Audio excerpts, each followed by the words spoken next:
Hi, this is Mitch Harris from Brave the Cold, and you're listening to Brutally Delicious Podcast with my dogs.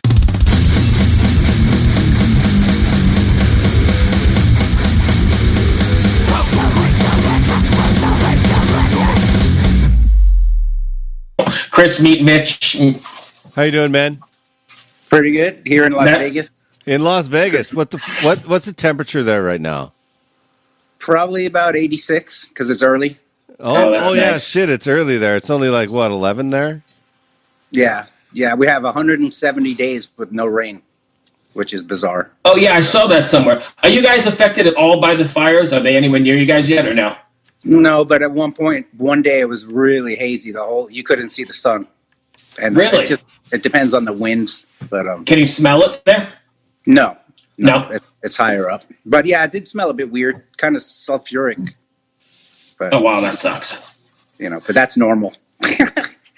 I guess for Vegas. How are you dealing with the this whole, besides the fires, which are bad enough themselves, but how are you dealing with the whole world pandemic and trying to make music and keep Brave the Cold going? It's interesting to say the least. Just laid low from the beginning, kind of saw it coming, and as it happened, it was just basically stocked up. Don't go anywhere, and it was like a lockdown here. They shut the casinos, which was, never. It's unheard of, really. Probably a good call because at the time tourists flying in from everywhere, bringing, spreading it. But yeah, hell yeah. But still, we were allowed to go shopping, and it's like, I don't know, the strategy. If it's not a national strategy where everyone locks down at the same time, like for reals, then it kind of counterproductive. But can I get an amen on that? Yes, and Rena could probably speak to that, right? Yeah. Like we did pretty good here in Finland to begin with, but obviously the shit is hitting the fan here too as well now. So we are apparently moving from the spreading phase to the escalation phase, which means that there's going to be drastic turns for the worst here as well. But you're right. If everybody does not commit to it, then there's not going to be a whole lot of point. We're having the whole mask discussion here. Is that going on in Vegas? The whole mask thing? Yeah, it's mandatory to go into a shop. I mean, you don't wear it in your car or walking your dog or whatever, but if you want to get in anywhere, especially casinos, which I avoid. We had a few local. They opened the bars for a little while if they had food, but they can't survive without gaming. So there was like one place to go, and there was nobody there. So I would go from midnight to whenever, and everything used to be 24 hours, but it now closes at 8 p.m. and it's really weird. It's kind of like a ghost town. But then on the strip, 50% capacity, and I don't know. So as far as doing music or whatever, this album was done long before that, but to find a label to even release it was challenging because the music industry has been struggling for years. Just trying to get anyone's attention is difficult, and Mission 2 Entertainment was seriously into the music, which was like, they believed in it and the whole team was excited about it. So that makes a big difference. And to release an album during times like this, you would think that everyone's at home online and that they would, be interested in music. But I find a lack of interest. Like people are excited about a few bands, a few releases, but mostly they're doing memes or more concerned about their jobs or future, which is understandable. But it's really hard to get people's attention unless there's a tour coming. I find music has become, people expect free content, and they might pick up the album before the show if there's a tour just to be familiar with the new stuff. They're supposed to be loyal metal fans, but I see a lack of interest on all sides. I see huge bands posting new releases and like 5 likes and stuff. It's really weird to get the attention. So I appreciate your support and trying to get the word out because I think it's an important album. It's very current lyrically, by chance, really. And at least your first single, which I listened to, was definitely very current. Yeah, sorry, I lost my trail of thought here. Please, Chris, Bruce, pick it up. No, but if it's, you wrote them before the whole pandemic hit, you said, huh? So that's kind of weird how it turned out that they ended up being almost prophetic. Yeah. It's something I've been studying. I'm just researching my own stuff, mostly late night dystopian interests, and I find it cool topics to write about, reflections on. I've always looked at lyrics like hieroglyphics in a way, something symbolic of our past, of what happened to humanity, you know, not like someone will find it and play it in 2,000 years, but it's more like a history log of current events that, which I find interesting. And you don't really talk about this with your friends. Oh yeah, the end of the world is coming. Oh, well, I'll be microchipped and forced a vaccine. And, you know, it's like, you know, I looked at the lyrics or listened to it a few times during the pandemic, and I was like, wow, it's saying pandemic omen, and like everything it says is kind of happening now, and scary, really. That it's not something I ever wanted to happen. It's just something that we've been veering towards as a human race for many years. You know, nothing to do with climate change or anything like that. It's just current events and the state of globalization, and you know, the powers that be that have a master plan to control the world, basically, and who suffers at the end of it, so the elite can profit and eliminate the middle class, really. And that's the general theme of the album. The title, Scarcity, however you want to pronounce it, was based on, you know, cryptocurrencies, the volatility, making something scarce because there's only so much available, which creates value. When our commodities like water, agriculture, and things, gas, electricity, things we can't live without, are in abundance, but they control the prices and the flow of that, and people don't seem to get it worldwide. So the scarceness of everything is basically the general theme for the title, and the way that they can control the people with that, really. And it goes much deeper into the lyrics, but it's basically open-minded. It's not, you know, this is the only way, like my way is my opinion. It's just vague food for thought that makes people aware, hopefully. Right. What we're up against, really. Yeah, and I find it like so interesting because obviously you mentioned water and the scarcity of water, and that's going to be our next huge issue. Actually, like if you like disregard the whole like climate change and so on, but we're going to run out of clean water for people to drink, and that's going to like send masses of people to migrate and be refugees and so on. But we already have like a solution to this, but it costs money. It's called reverse osmosis, where you can actually turn salty water into sweet water, and we have plenty of salty water on this planet. Is this something you know anything about?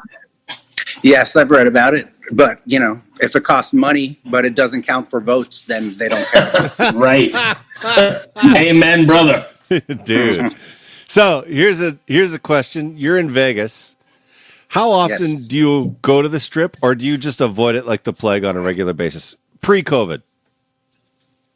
I avoid it like the plague, but I also work on the Strip. I work in production. I've always been into production, if not audio or video. I was once a media teacher, so very limited work as a musician here for, you know, a steady job. So I did production. I learned as an audio video technician doing video walls for Ricky Martin and Backstreet Boys, Pitbull, and Lyle Lovett. And then I was supposed to do Kelly Clarkson, and then that's when COVID hit. So basically you go in, you do the show, and getting off the Strip is really hard. It's like thousands of people. It could take 45 minutes to go, you know, 2 miles. Yeah. So yeah, it's just, I don't know. And now with the spread of whatever, it's not, I've been past there a few times. It's quite dead actually now. So it's just weird, man. It's changed so much. And yeah, if you can avoid it, it's like, you know, I mean, I have a friend who works up there, get a free room at Caesars, or, you know, go to the pool, but I don't know, man. It's okay for 2 or 3 days maximum, and then you've seen it all. I prefer nature and the mountains and the lake. Yeah, you and me both. Yeah. Hey, have you ever run into a guy by the name of Bob Lentini during your audio video work? No, not yet. Oh, okay. Does he in the union or? No, he installs live sound systems in the casinos. Oh. And he builds the software. Okay. And he builds the software that runs a lot of the touchscreen sound devices that they run. Yeah.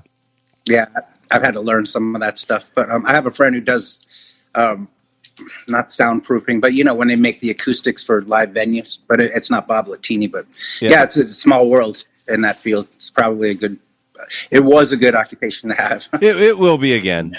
It'll take a bit for it to come back, but it'll come back. So where because I one of my friends used to live in Vegas.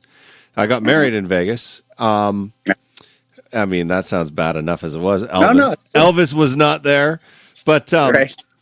she was like, "Oh man, no one from Vegas goes to the Strip. Like nobody. Unless they work there, they don't go." Yeah, I mean, if you like to play or gamble, there's like these station casinos which are like on the outskirts. So that's more for locals and like pensioners or whatever. But I prefer local dive bars, and I go out to see friends and people, and they avoid the Strip. You know, there's one called the Double Down Saloon, which had a bunch of punk hardcore bands playing for free, always free to get in, and always good friends from the old days. And the Crown and Anchor British Pub or the Dive Bar has decent shows, and I'm quite close to all that. Sometimes you'll go downtown for a show. There's a venue down there called Triple B's, but it's more like in and out, you know. Yeah. There's very few on the Strip unless it's in the arena, you know, higher standards. Hard Rock was cool because it was off Strip and they had like a 3,000 capacity. So, you know, it's that's a nice size venue. Yeah. I don't want to turn this into a Vegas talk. We're here to talk about your band. Right? But I'm just always curious to know, because, you know, this podcast is more about getting to know the artist. You know, it's not the same usual questions like, where did you get your band name? Blah, blah, blah. It's like a casual conversation. So I always go off script a little bit. Bruce? Cool. Oh, that's... where do you see you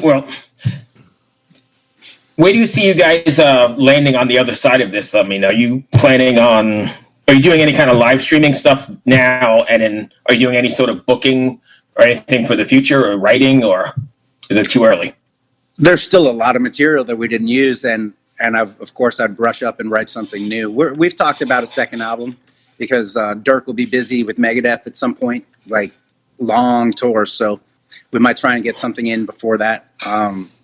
But as far as doing live shows, he'll be busy, so you know, he said, "Hey, feel free, bro, if you want to do something with another drummer, you know, go ahead, push the message." So we'll see. I've worked with people, and we'll see where it goes. But right now, I can't see live shows coming back till 2021, 2022. There won't be any live streaming, but I took the liberty of, we have 7 music videos coming out, which is kind of like a narrative of the themes. It's all dystopia, quite dark and disturbing, but also, you know, an underlying message that supports the lyrics. And there'll be a new video coming out Friday for the next single, which is Blind Eye. And it's very interesting, from a Polish director that I edited myself and got permission for, thankfully, and they've been amazing. All these directors supported the art and helped us make these amazing videos. So that should keep the ball rolling and, you know, create a different angle instead of us playing with a Brady Bunch screen and, you know, the typical, I mean, whatever. I mean, I find it cool to watch a band scream their head off, but after a while, I like a storyline too. So sometimes animation goes further, but it's a different angle than the actual live performance. But oh, sure, it could be a great live band at some point. It's got a lot of energy, a lot of catchy rockin' tunes, and intense, and some dynamics. So I would love to do something. We'll see how it goes. It's going to be challenging. We might just do some festivals, or, you know, jump on tour with a band in America if there's something cool going on. It's very difficult to start from scratch in a van at 50 years old, you know, but yeah. I'm willing to see where it goes. And never say never. So what's it like playing in a band with Dirk? I mean, the guy is arguably the best metal drummer out there. What was it like? What was it like working with him?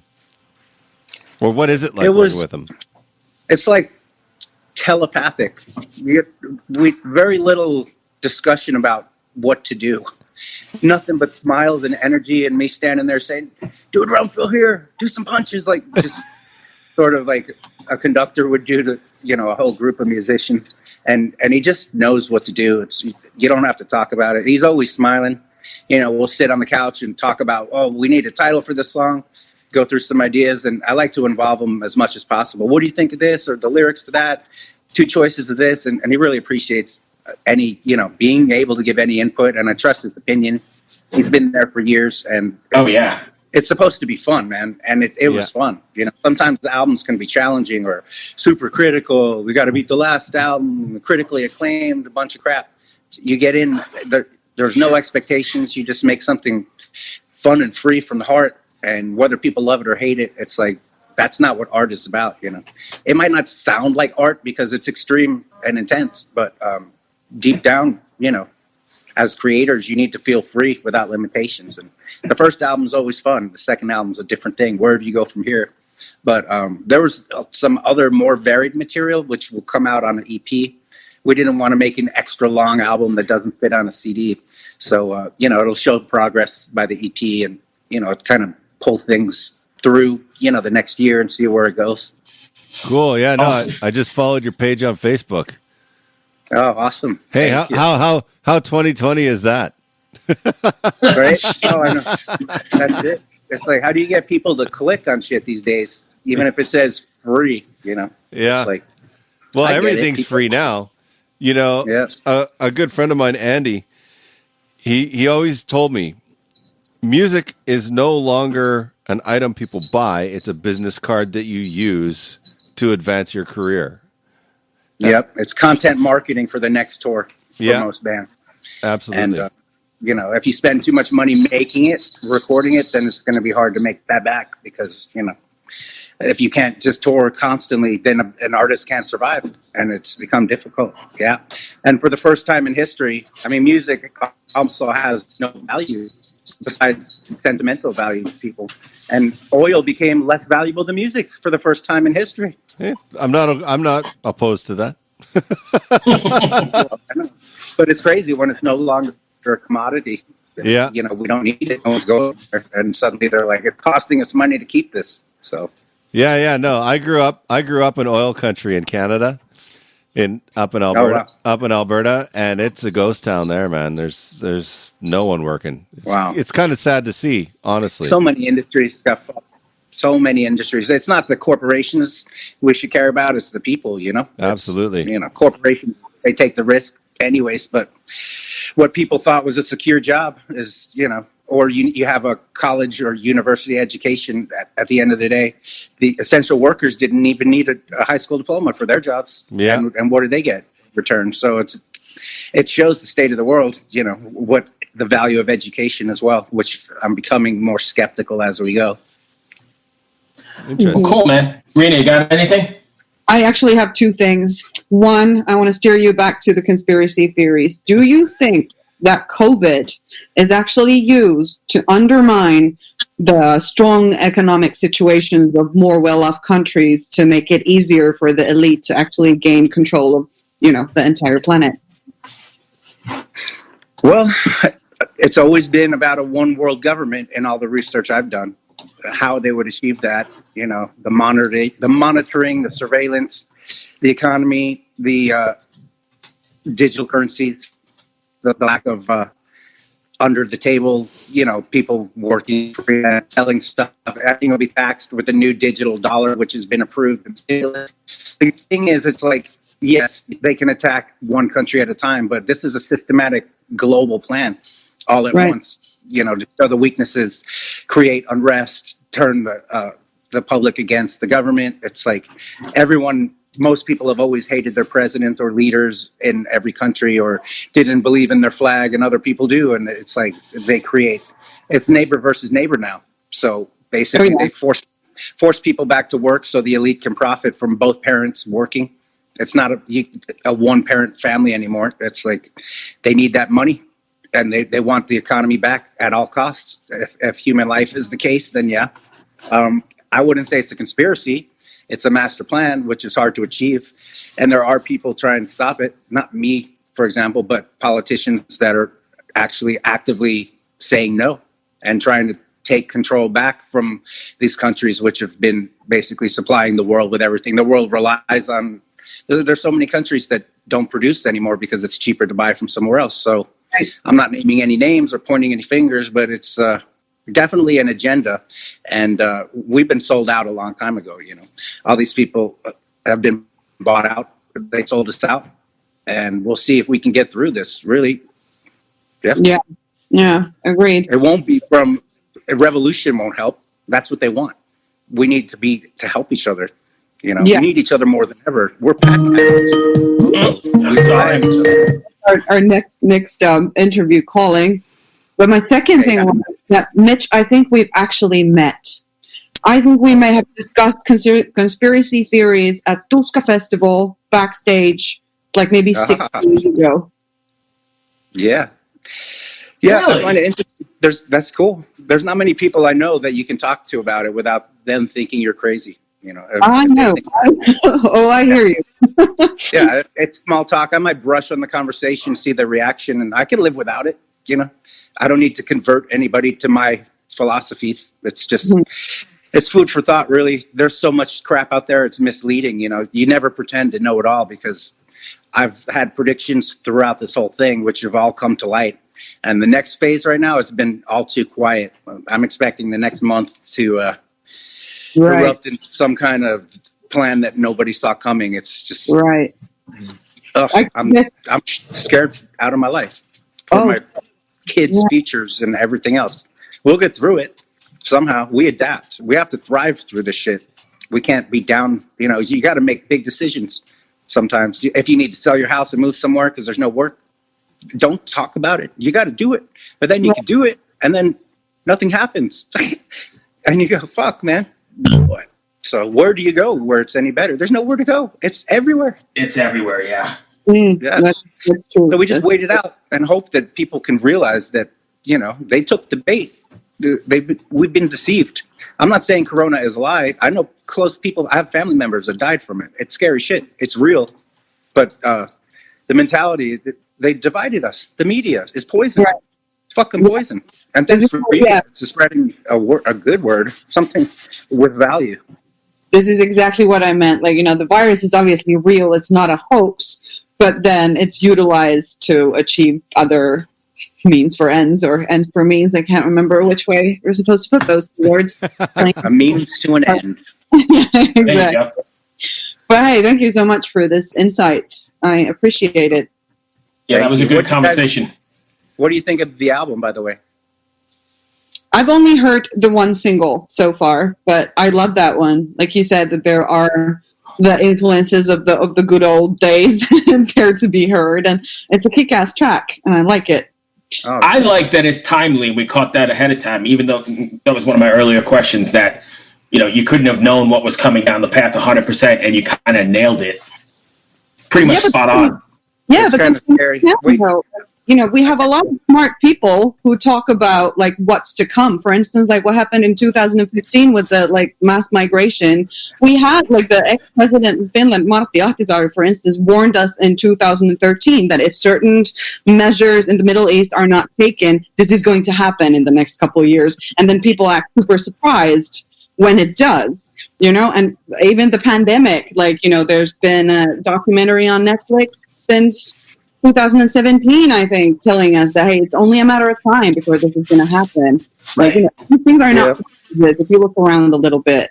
Well, our biggest, the Constitution and the Bill of Rights, this country is set for disaster because we have so many rights. It's impossible to actually control when people have the right to do this or that, the right to voice their opinion and protest or whatever. So that also spreads the virus. So we're not really set up.